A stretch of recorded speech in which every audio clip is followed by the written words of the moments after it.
ఏడు రంగుల వాన రెండు కళ్ళల్లోన కారణం ఎవరంటే అక్షరాల నువ్వే.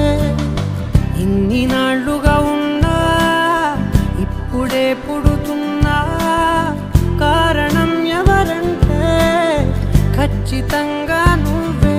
మబ్బుని మెరుపుని కలిపిన వానల్లే పెదవికి నవ్వుకి పరిచయం నీ వల్లే.